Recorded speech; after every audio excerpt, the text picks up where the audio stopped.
couple of reminders.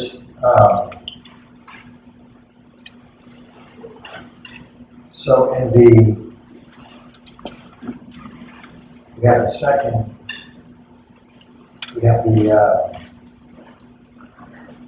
of the big pharma video that's for this quarter, and the optional materials for Stimulants this week. We have some videos that are pretty good. First two are pretty much historical, but I think that if you have some recreational time, if you're having a cup of coffee, just take a look through that. This first one especially for some folks, it's pretty informative. The Yavad is also informative, and then you have a video on cocaine processing.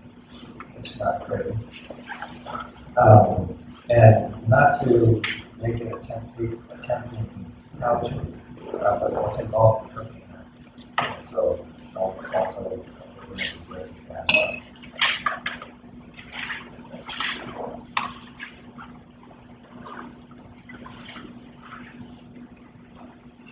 So, yeah, this is a difficult week. So, what, this week? Yeah. This is a difficult week because there's so many different drugs and they have different mechanisms of action. So we have to be on top of this to make an organized chart. I'll try to help you with this. But on the splash page, we've got a rigorous DNA composition. Prohibition, we talked to the newest thickest of the stimulants right now. Cocaine in the leaf and in the powder, Adderall on the tongue, and my favorite caffeine, my favorite methyl caffeine. Unfortunately, the list of overdoses is unusually large because of speedballs. Right, so speedballs is mixing heroin and or morphine. I mean, there's no rigid definition of these terms, but it's mixing in one injection. You mix heroin and either cocaine, amphetamine, or methamphetamine for that matter. And this is what's commonly referred to as a speedball, and apparently it is very reinforcing. People really like it. And so this is not unlike what we had talked before about milking your coffee with, say, babies, with having Irish coffee. It's still depressing. Kind of there's something about switching or trying to stimulate two systems that people find reinforcing. All right, so we'll talk to that, but this list is unfortunate. I had a TA whose father was a physician. He TA'd this course, and I didn't know he was doing speedballs, and he died of an overdose. He knew that, and I was told that he wasn't getting his drugs to his father. But it is very tempting. It is something that is really worrying, more so than the heroin that it is for some people. And so you have across the spectrum. I mean, you think your child or music fans, you'll find some of this from this kind of meditation. It's sad to see, right? So when we look at the ADAI that's on campus, our Alcohol and Drug Abuse Institute, and that survey that we had looked at for heroin and for being addicted to prescription medication before heroin, they also looked at cocaine. Interesting trends from 2001 to 2015. Crack by itself, so cocaine by itself, kind of hasn't changed over the years. All right, speedball has gone down, right? And in this particular case, it's cocaine and heroin specifically. So that by itself has skyrocketed. And with that is going to be a change to speedball. I've never heard of it, and since I've been in the UI progress up until now, I've never heard anybody refer to this as balls, right? They're all speedballs, right? So this is where technology is kind of weird and colloquial, depends on where you are. But basically, this is a speedball using meth instead. And notice how it has increased. Kind of curious. It's unfortunate. And then when you look at heroin itself, pretty stable actually. And prescription meds has gone up. And so this is the population that we're dealing with. But this is the problem that we have. Methamphetamine sometimes gets lost. It's lost because we're in so many crisis. Typically, you have opiates and either amphetamines or methamphetamines, wax and white. It kind of one goes up and one goes down. Historically,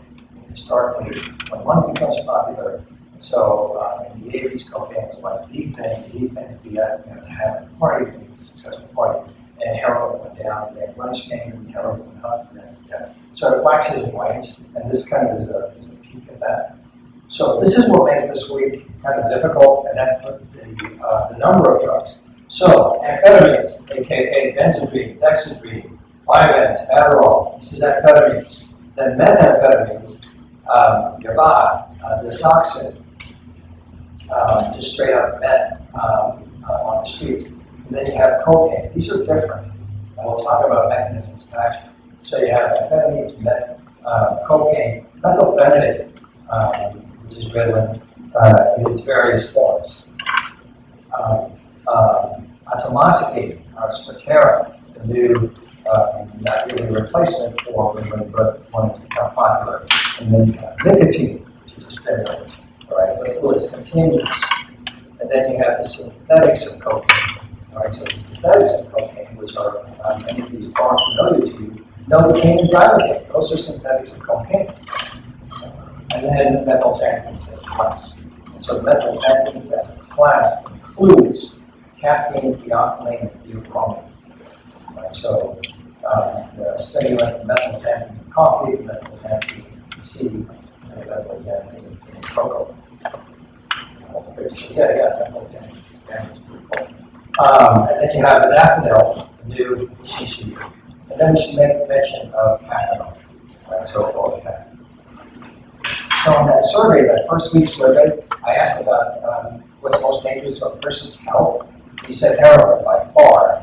And then if you look collectively at the stimulants, it makes up 29%. So collectively, this kind of beats out alcohol. These are the drugs that you guys said, right? So, and then most dangerous to society by far alcohol. And then as a group, stimulants was 16%, but the opiates were about 23% if you include oxy and nitrogen. And then the trick was, which of these three drugs is most dangerous? By far, amphetamine, 68%. Adderall, not so much. Ritalin, not so much.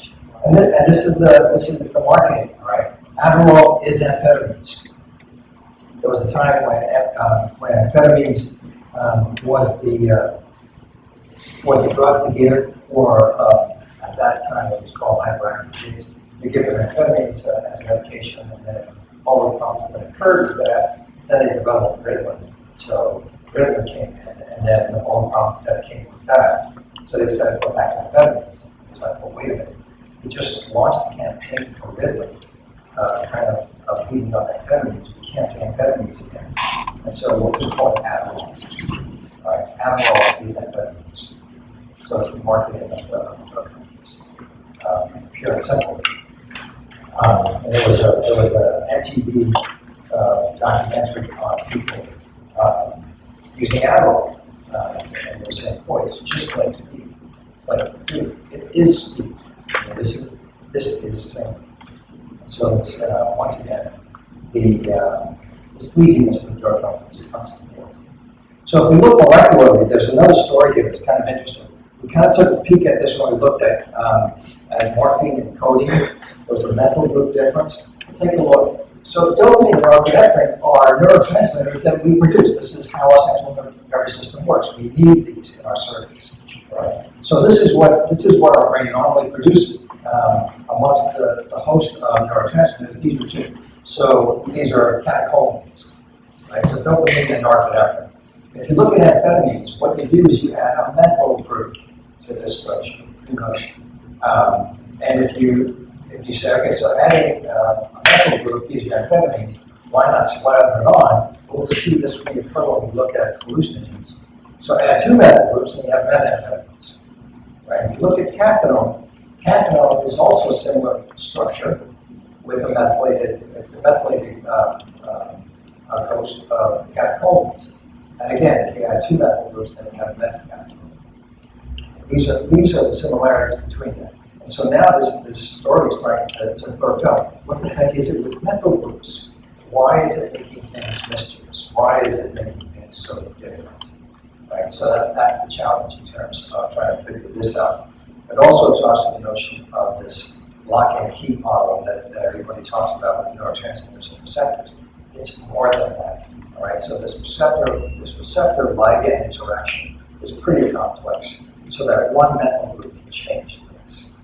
We can't explain that, right? We just can't explain why that should happen with morphine codeine or with dopamine and amphetamines, right? So if you look at the methylxanthines as a group, caffeine, and theophylline, similar in terms of similar in structure, kind of. But what's interesting here is also it's laden with methyl groups on all of these. All right, so it's just curious, these structures. And in the case of the methylxanthines, as well as the case with caffeine, this is coming out of the ground. This is the biological structure. Right, so the amphetamines and methamphetamines is synthetic. But with the caffeine and methylxanthines, this is what nature has here. So why would our transmitters, our receptors, be so be receptive to these things that are coming out of the ground? Right. So the history is different for the different drugs, and it's kind of peculiar. I mean, the history of cocaine goes way back, and so it goes back to the Spanish conquistadors coming and overtaking South America and cocaine. At that point, it was normal practice to chew on the coca leaf as a stimulant, and that's what you need to do. You're going to work on those at those elevations and work on. It was a stimulant. It's not like coffee for us here. But when the Spanish came in, they said, and along with it became Catholicism, they said, ban the use of cocaine. You can't use this. And their work went hand in hand, and it takes all the fun out of conquering an issue that you can't exploit. And so they said, okay, we messed up. You can use the cocaine. As a matter of fact, we're going to take this cocaine back to Spain. They discovered that the travel, at that time, travel was pretty slow. Travel back to Spain during that time, it all broke down. It was useless. And so taking these coca leaves back and saying, look, it's a stimulant. People chewed on it. But what? This is terrible. And chewing the coca doesn't taste terrible. But it lost its potency. And people discovered that that you can isolate, and you have to isolate the cocaine. You can extract the cocaine from the cocaine, but that has to be done when you harvest it. So in the jungle is where you process it. When you do that, it's pretty stable. That's when it goes to stop. And at first, it was uncontrolled, just like with the opiates, uncontrolled production and use. And so it was, the legislation started to follow, and cocaine was in everything. And toothache drops, in teething medication for children that were teething, that's a hard thing for kids to enjoy. Just put a little bit of that on their gums, and it blocks the pain. And so you have all of these elixirs, just like with the opiates. You have all of these elixirs that had cocaine in it, and it was terrific. And then Mariani, and so then Mariani, which is Mariani's wine, but then Mariani was red wine with cocaine added to it. That was spectacular. I mean, if you think about speedballs, in a sense, Vin Mariani was the first legitimate speedball, since you have stimulant and depressant things together. It was incredibly popular, and he sold a ton of it. And other alcohol beverages followed, right? And Pope Leo loved it so much he gave Mariani the Papal Seal for his contributions for developing in Mariani. It was really uncontrolled, and that Zippo lighter thing that we saw with the opiates, one of those vials was cocaine. So you could buy cocaine and self-inject, and of course Sherlock Holmes had that 11% solution, and he would inject to keep his sharpness. This was the uncontrolled use of cocaine. Cocaine was just all over the place. And so, the legislation,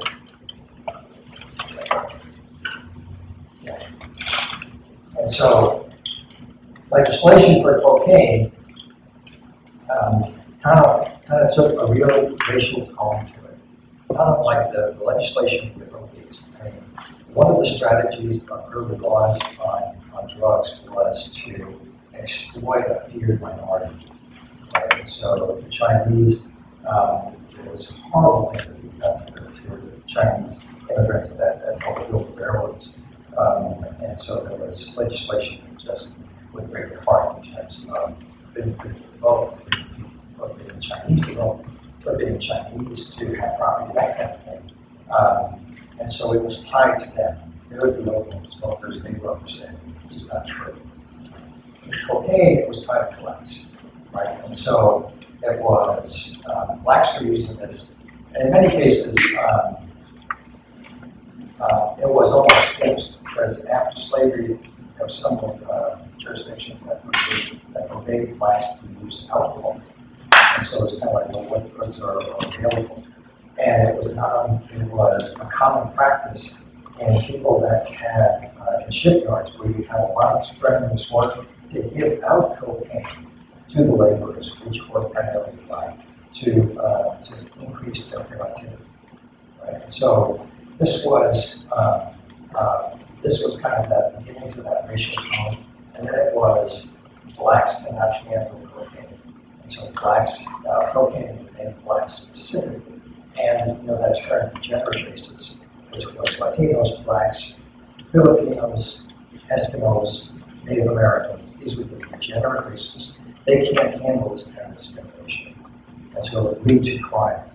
So much so that certain jurisdictions in the South increased the caliber of their weapons because, and the term was a cocainized black. A black person on cocaine was unstoppable, superhuman strength. And so a regular 22 revolver would not stop a cocainized black. So they increased the caliber of their weapons to increase the stopping power to be able to subdue these people. This was all true, and you can look at the documentation on this. And so this is kind of that racial tone that this took. If you look at cocaine grows best in the Andes, right? And so Colombia, Peru, Bolivia is really a small place. But if the green is cultivation, you have to actually process it in the jungle. And so when you harvest the leaves, you have to process it right then and there to extract the cocaine. And it takes a pretty nasty solvent and nasty process. And the problem that you have with processing it right in the jungle is these are people that are subject to drug lords, subject to avarice. They're not going to call out all of the nasty chemicals that they use. They just don't. Right? So there is a pollution problem that is significant in the processing of cocaine in the jungle. Right? And so this was one of the problems that the Spanish didn't realize this, but now everyone knows you have to process it here. So in comes Evo Morales, and Evo Morales said, "Sure, do cocaine." The first president, by the way, that was indigenous to Bolivia, and he said, "Sure, use the coca leaf, don't process it into cocaine." The coca leaf was used for different things, to make buildings. It was used for different things. So he said to people, use it, but don't process it into cocaine. And the United States government just couldn't handle that, pretty much like they couldn't handle the LaGuardia report. And so they launched this big campaign against Evo Morales and this particular tactic. Right? It was unfortunate and unnecessary. I mean, the notion of the United States is to, if there's something that they want to forbid, eradicate it from the planet, whether it's marijuana, opiate fields, or cocaine. Go in and do whatever you have to kill this plant on the planet. And that's not a good strategy. But amphetamines took a different tack. Amphetamines was developed on the way to try to mimic ephedra. So ephedra is indeed ancient Chinese medicine for colds, for different maladies. And given the hubris of Western culture, we said, okay, why do we have these particular tea leaves when we can make it synthetic. So trying to get to a fed, which the FDA is trying to control, as the harmful drugs. We probably have evidence. So there's no way of putting that gene back in the body. That's why we have since there was pseudoephedrine. So pseudoephedrine matched to ephedra and amphetamines. Amphetamines was the first. But it had a condition of treating certain disorders. And so it didn't have that negative connotation that cocaine had. Right? And so the laws for amphetamines are different than the laws for cocaine. And cocaine, amphetamines is more easily embraced by Western medicine than cocaine. Also on cocaine, there was that whole story with Jim Roy, where he used cocaine to treat depression, and it did the trick. I mean, these people were terrific. Cocaine, we'll talk about it. It's a very short half-life. And so, initially, and he wrote some papers on how wonderful cocaine is to treat depression, or to raise depression. But they're back the next day, or the day after that. And so he discovered very quickly that he developed this intense dependency, and his later papers were don't use cocaine to treat depression. But in any event, amphetamine did not have that connotation. And then just a quick blush on cotton. So cotton is a plant, and what comes out, the cathinol in there is a substance that's like amphetamines. Right? And so it's used a lot in Yemen. Same problems with, not problems, but the same characteristics as with cocaine. It has a short shelf life, and so it has to be used right away. Given we don't have the problems of Spain and cocaine, essentially, we can use things quickly. So we can airship a batch of cat leaves to wherever, and it's still be potent. But people used it just as a stimulant.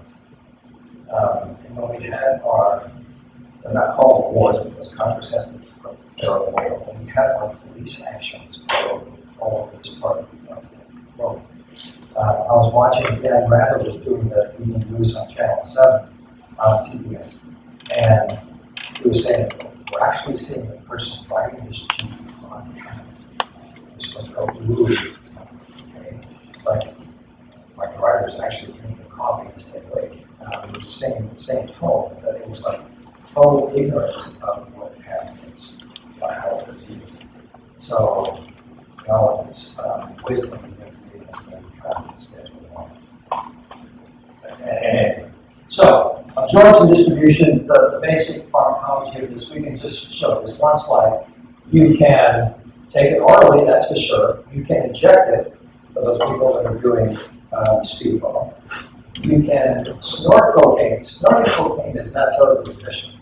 Snorting cocaine is not a pulmonary drug. It goes into the mucosa in your nose, where it gets absorbed by it. So that's topical there. But you can also do a pulmonary route, a true pulmonary route, if you're freebasing. If you're freebasing, you're inhaling those vapors. And that's a pulmonary route. That's pretty powerful. We'll talk about that. So those are the routes in from stimulants. Set that on stimulants. And so the freebasing is a pulmonary route. Then you have the injection into, I missed one on that diagram. The injection directly into IV is the usual one. With the use of the derivatives like novocaine and bupivacaine. So bupivacaine is an anesthesia that's used in surgeries. That's what's used in spinals and in epidurals. Right? That's what you use. You use a cocaine derivative to block those nerves. But action potentials in the nerves that are irritated. So that's one of the few cases where you directly inject the central nervous system.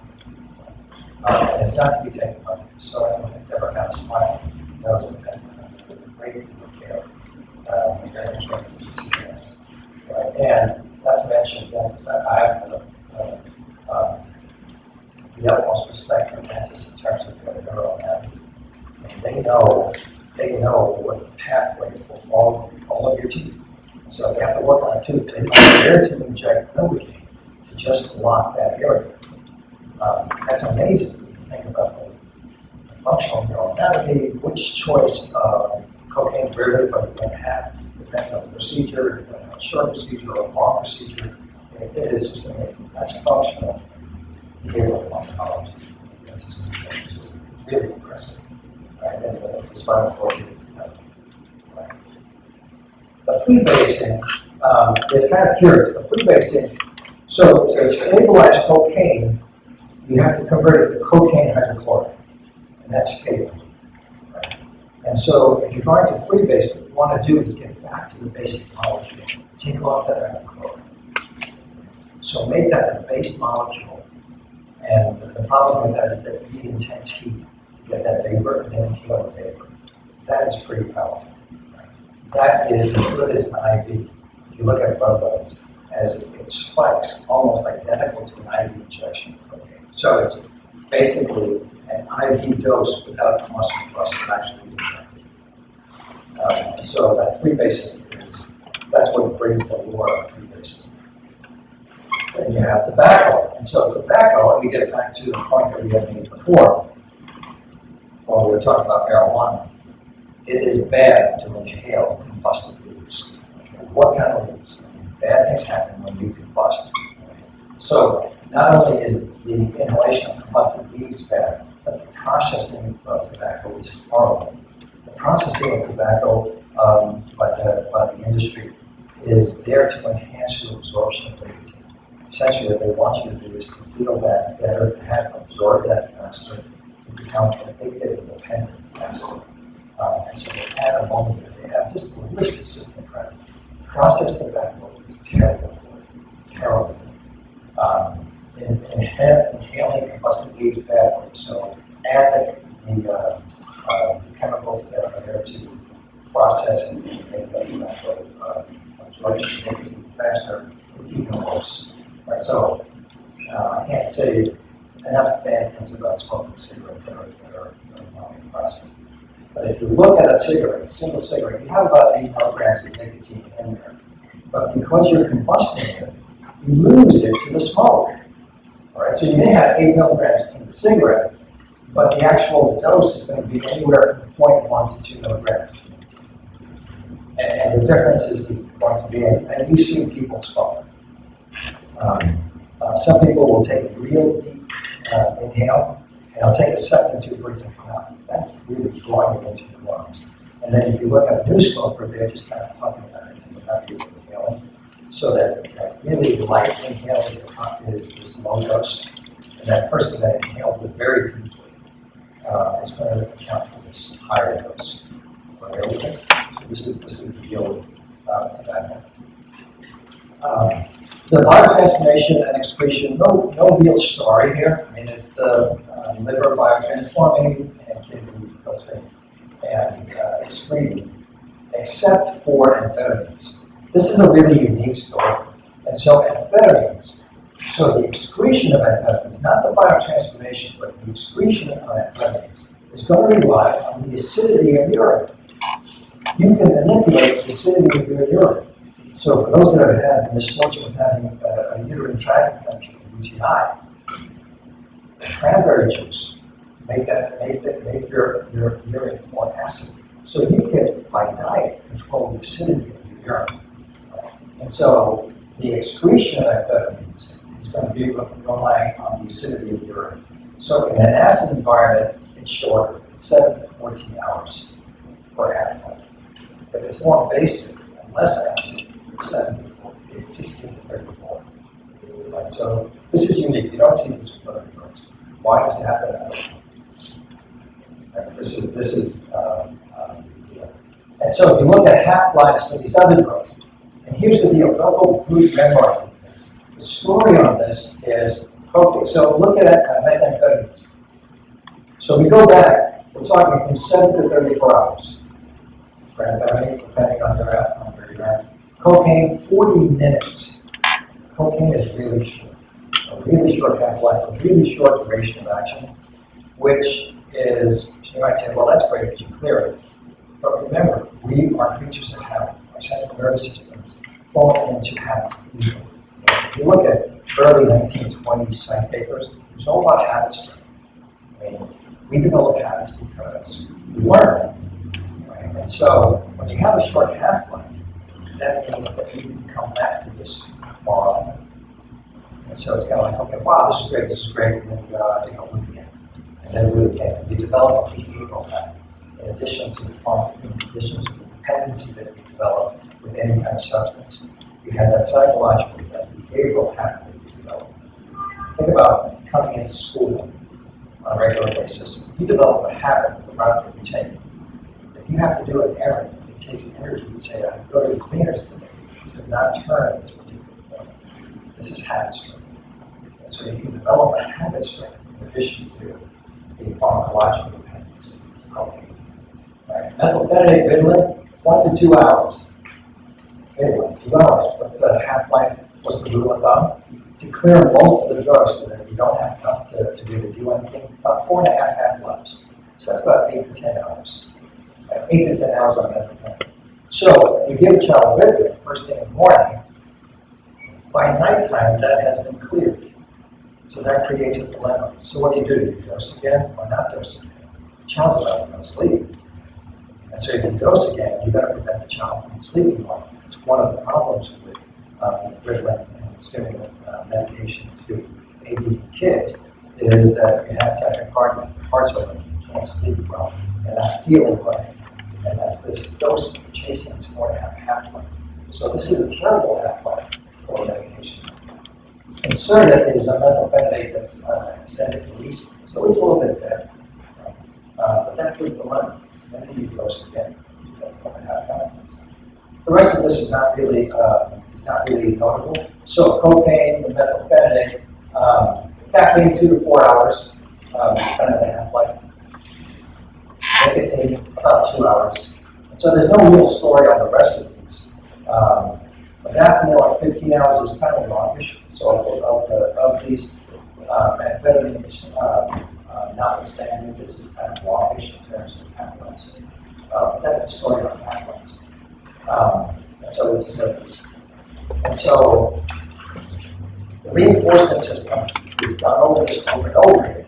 Right? So you have that ventral tegmental, ETA projecting nucleus accumbens, and you have other areas that are projecting to it. The frontal cortex projects to both those. ETA will project back. So there is that kernel of reinforcement.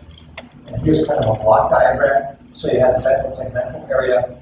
Cells in the ETA use dopamine as a neurotransmitter. So when they project the cortex, they're releasing dopamine. Right? And so this is kind of a brake system, and this is kind of a driver. Right? But it's the ETA releasing dopamine. And this is what has given birth to this dopamine theory of reinforcement, where you have people saying that it is dopamine that drives reinforcement. Way more complicated than that. You can't say dopamine is reinforcement. Right? And you can't see the circuit is just pushing, and so this is starting it, and this is breaking it. It's way more complicated than this, but that's the kernel. If you look at how does amphetamine actually affect central nervous system functioning, there are 3 main ways that it does. One of them is it blocks the reuptake. And remember, lead blocks, whenever you see blocks like that, the better word to use is hamper. It doesn't really block it by 100%, so it severely hampers. So amphetamines hamper the reuptake of monoamines.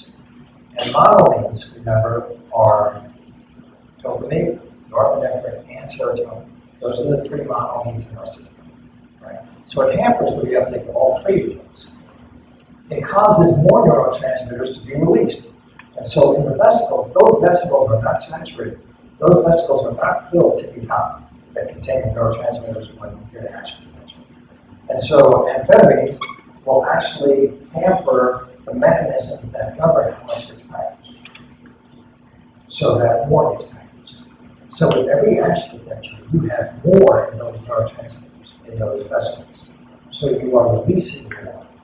So it's hampering the reuptake. And when you hamper the reuptake, remember what you're doing. So you release neurotransmitter, and then the way of deactivating the synapse is to suck that back up. So you have an uptake mechanism. You have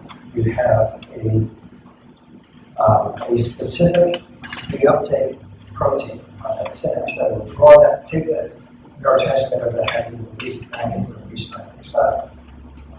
So when you hamper that, that neurotransmitter stays out there longer, stimulating the receptor longer. So you're stimulating the receptors longer, and you're releasing even more neurotransmitter because you've hampered that mechanism. So you're packaging more, and you're hampering the reuptake. So this is really driving that system. But it also directly stimulates the receptors.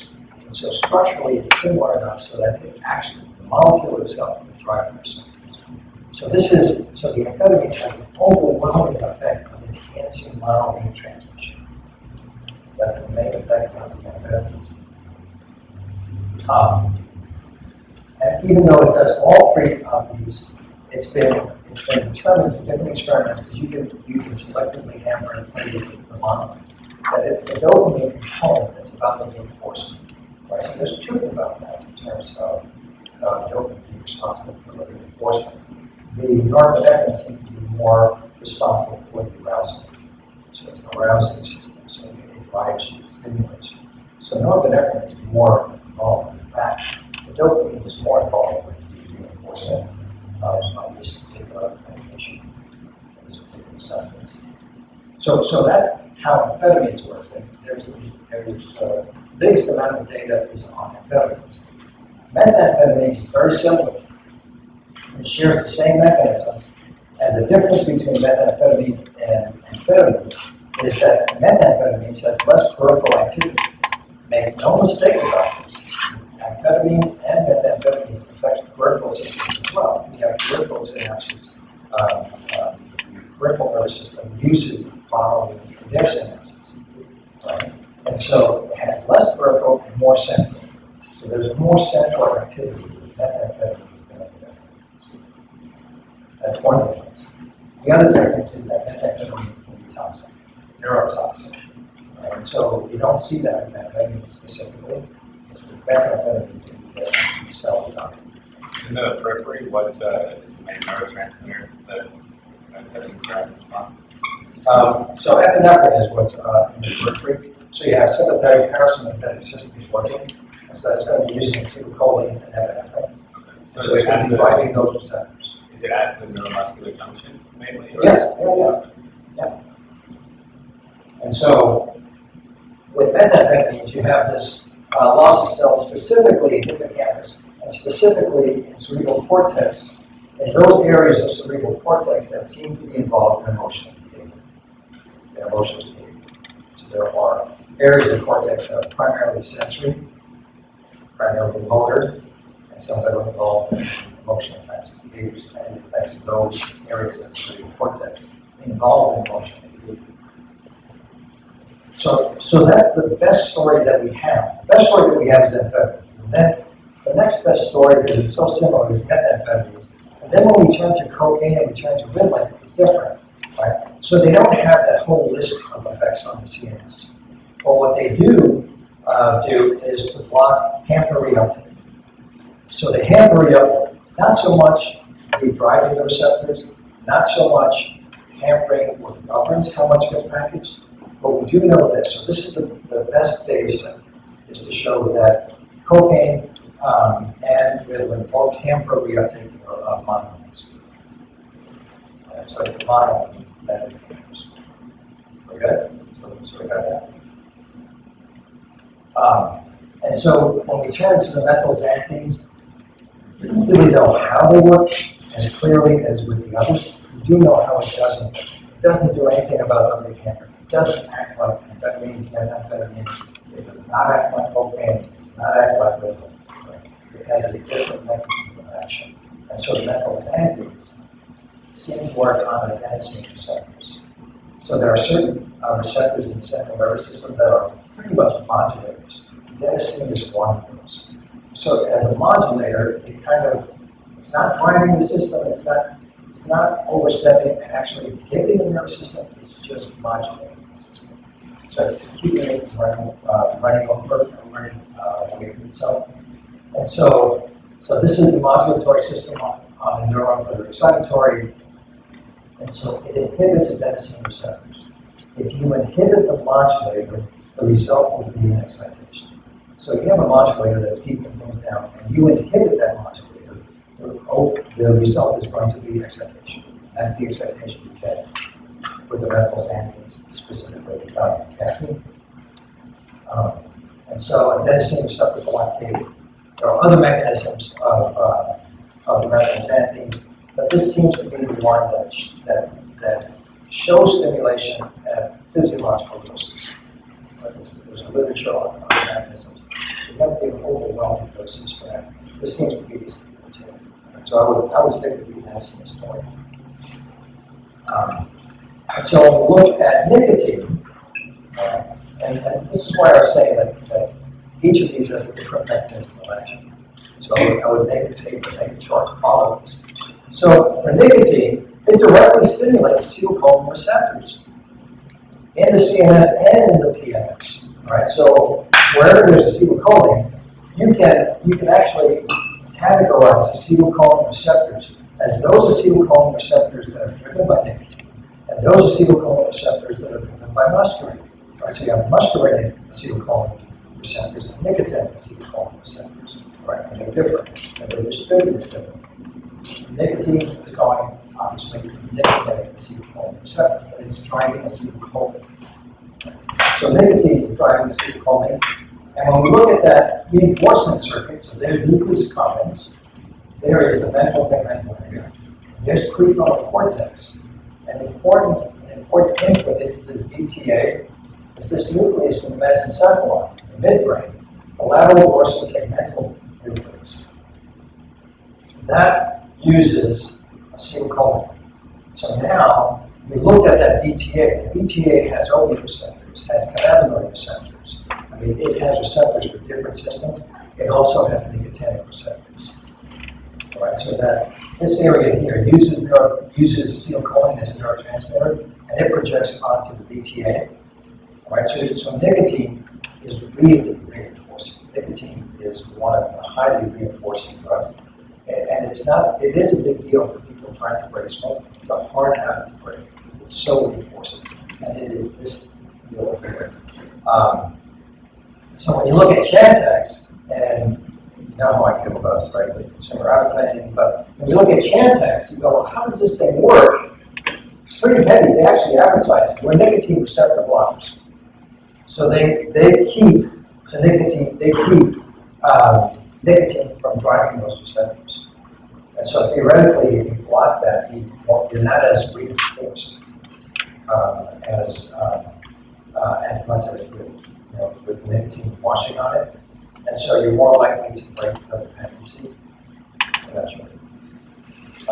One of the major problems with this is that acetylcholine, this is now one that acetylcholine is majorly responsible for a variety of different functions. One of which is sleep. And so if you mess with nicotine receptors, you're also going to mess with sleep. One of the first outcomes of Chantix was outrageous nightmares. Seeing outrageous nightmares. One person was killed in an incident. You're going to alter sleep patterns. And so listen carefully when the announcer's voice, because they still have nicotine commercials. Listen when the announcer's voice drops, and you may experience this. And so it has evolved from unusual breeds to, which is like understating it. So you may experience an unusual breed here, terrifying nightmares, to you may have sleep problems, but they have to acknowledge it somehow in that list. How is sleep affected by just dependency on nicotine? Like people, I've known people that say they can't sleep without nicotine, without a stimulant. I know. And you have a whole bunch of people that say, I smoke to calm myself. Yeah. It's a stimulant. It still is a stimulant. You can measure it in terms of heart rate and a variety of different measures. So it is that expectation that this is calm. It could be something else. And it could be any other factors that are not healthy. But it is still a stimulant. And so when we look at peripheral nervous system, central nervous system, remember that the peripheral nervous system has two main components to it. Actually, three, but we'll just talk to two. The sympathetic nervous system and the parasympathetic nervous system. right? And so this autonomic nervous system is a component of this, and you have sympathetic and parasympathetic divisions of this. That sympathetic is the fight or flight response. The fight or flight response is a survival response. We need to have this. We need to have a sympathetic nervous system that is vigorous, that is robust. And so if you're rummaging for food and you have the shadow of a T-Rex fall on you, you want a nervous system that's going to make you run out of help, right? A sympathetic response to that. People or individuals that did not have a sympathetic nervous system, they said, oh, there's a T-Rex, got taken out of the gene pool early. Right? And so we rely on this. We rely on a sympathetic, strong sympathetic fight or flight. So it's a survival behavior, and for some reason, it is incredibly reinforcing. Incredibly reinforcing. So people will have to go out of their way to put themselves into a sympathetic state. And it's fun. And it's reinforcing. I love roller coasters. So if the roller coaster, I'll try it. And you get on it, and it's like, I'm screaming, and I'm going to die. And then the sympathetic, the heart's pounding, and then you get off, and it's like, wow, that was really bad. So again, there's something about achieving that. There's something about going into a sympathetic response and leaving it without injury. That's really interesting. So throw a child in there, and they're screaming, and how they're doing it. There's something about that. And so abdominal becomes something to think about. Right? So a whole lot of that.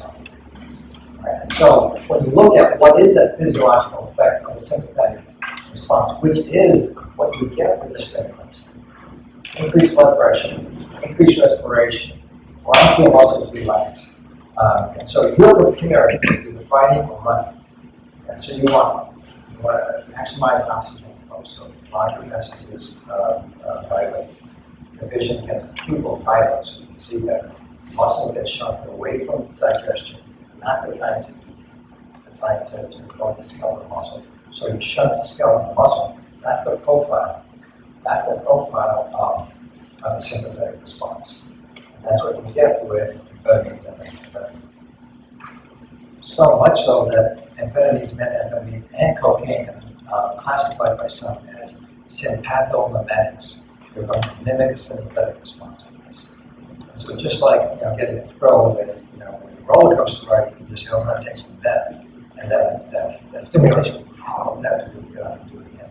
It's that sympathetic arousal that is somehow reinforcing.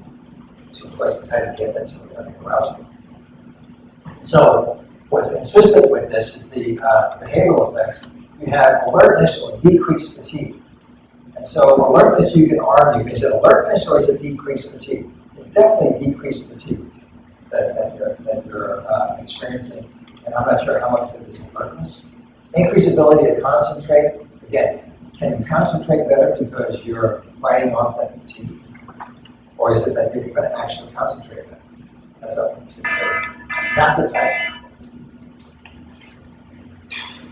You have to leave the building. But anyway, so insomnia is there because you're not going to sleep now. It's one of the complaints that the ADHD kids have in terms of their medication. It's hard time sleeping. And when you elevation of mood, people really like, really like. And anorexia, not anorexia nervosa, but you just don't want to eat. Remember, you're in a sympathetic response. This is not the time to eat. The parasympathetic system and parasympathetic response is when you eat. So sympathetic is fight or flight, parasympathetic is rest and digest. This is not the time to eat. This is not the time for digestion. Right? And so when you think about the behavioral profile, you can't sleep, you can't eat. It's probably not what you want to do to children that are in growth phase. Just we'll come back to this. How do you put your child into a sympathetic state without compromising normal growth? And so the increased alertness, decreased ability to go to sleep, the euphoria, this is what you get with amphetamine. It used to be that amphetamines was the main uses of amphetamine aside from the recreational scene, was truck drivers and radar operators. Right? So during war, radar operators were given as much amphetamines and antidepressants, benzodiazepines, anxiolytics that they wanted. Because you don't want to miss a blip, so you want to stay alert. Right? And so truck drivers had an acquaintance that was a DEA agent, and he looked like a truck driver. He would just go across the country, across the and distribute these to the United States. It's so plentiful with truck drivers. That's the big problem. Right? So this is the outcome. The improved performance, you can argue. So the improved performance, this is one case, I apologize. Improved performance, you can argue. It allays fatigue.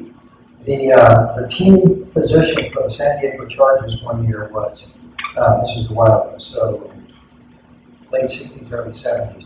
He was busted. He was giving out amphetamines on game day on the sidelines. Right? This is not accepted medical use. Right? So it doesn't increase performance in those cases. It decreases fatigue. Right?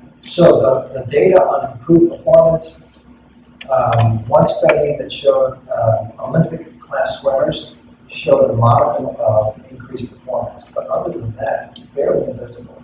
It's not only waste in that data. So you can see it go up and down. We'll talk about it. And so, the fatigue part of it. If you look at CAT, the same deal. And again, the notion of CAT, this is interesting as well. So, cathinol, even though it's questionable about the deaths or whether it's actually useful, was Schedule 1. And so they made Schedule 1, the FDA made cathinol Schedule 1, which means that CAT, which has cathinol, is illegal. And when you look at our laws, amphetamines and methamphetamines are not Schedule 1, they're Schedule 2.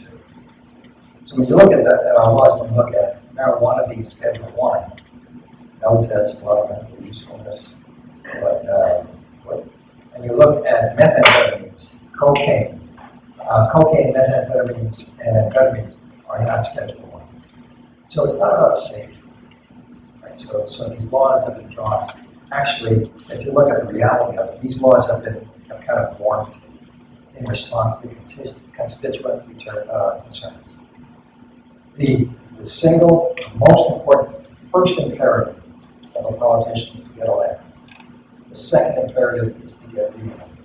And a politician will say anything and will say anything and do anything that will satisfy his or her constituents elect them. Right? Oftentimes that leads you to bad laws. Look at me on some of things. So are these politicians typically influenced by big pharma? Sure. Big pharma is the biggest lobbyist in Congress. More than tobacco, more than oil, big pharma. We'll see that in we'll see cases of that shortly. And so this doesn't make any sense whatsoever. So if you look at reinforcement of cocaine is legendary. So reinforcement of cocaine, the animal studies were like this. You take an animal and food deprive them, and then give them a choice between food or cocaine, and they will take cocaine. You take it, so you take an animal and you water deprive them. It's a strong drug. Food is a strong drug. And so you give them a choice of water or cocaine, you go with cocaine. Right? So people say, this is incredibly reinforcing. And the testimony that you get repeatedly is that people just really, really like this. And so there is some intuitive validity to this reinforcement problem. If you look, however, at one study in particular, and this was a study that was done in the 60s, I don't think it's been ever been done given human use now. It was done in Haight-Ashbury. It was done in a biker population that was heavy in amphetamines. And so they were injected either with cocaine or with amphetamines and were asked, is this cocaine or amphetamines? They couldn't distinguish between weighted. And so when cocaine wore off that quickly, they'll say it was cocaine, but that was afterwards.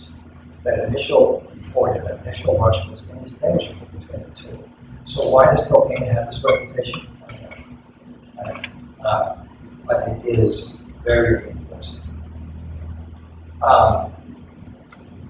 The mental entities don't have this powerful sympathomimetic effect. It does have effects, so it does stimulate the CNS. It does relax bronchial muscles. It stimulates heart, and it promotes urination. These are kind of the effects that all the mental entities have, right? And so, theobromine in cocoa has the least CNS effect of the three of these. Caffeine and methylxanthine are caffeine and theophylline are the two that seem to be vying for what stimulates the brain most. People thought it was caffeine, but it's by far theophylline. Theophylline stimulates the CNS more than caffeine. And so, usually around Valentine's Day, you get these news stories about, oh yeah, chocolate is just like heroin, just like the opiates. No, it's not. Right? So when you look at what you get in chocolate, so chocolate actually drives CB1 receptors. So there seems to be an antibiotic connection with chocolate and the cocoa. It's the sucrose that's going to release endogenous sulfates. So it's the sucrose that's going in, not the cocoa. So it won't fall for that volume. And so if you look at nicotine does it improve intellectual performance? Maybe, including memory. Smoking is bad, right? No mistake about it. But it's about the nature of nicotine that becomes important. So how can we use nicotine? And people have used it with Alzheimer's patches. You're not going to add the old people's smokes, right? So you give nicotine patches, and it seems to give a modicum of relief to some of the symptoms. Not the pat out, but there's something. We'll give out tests, and we'll take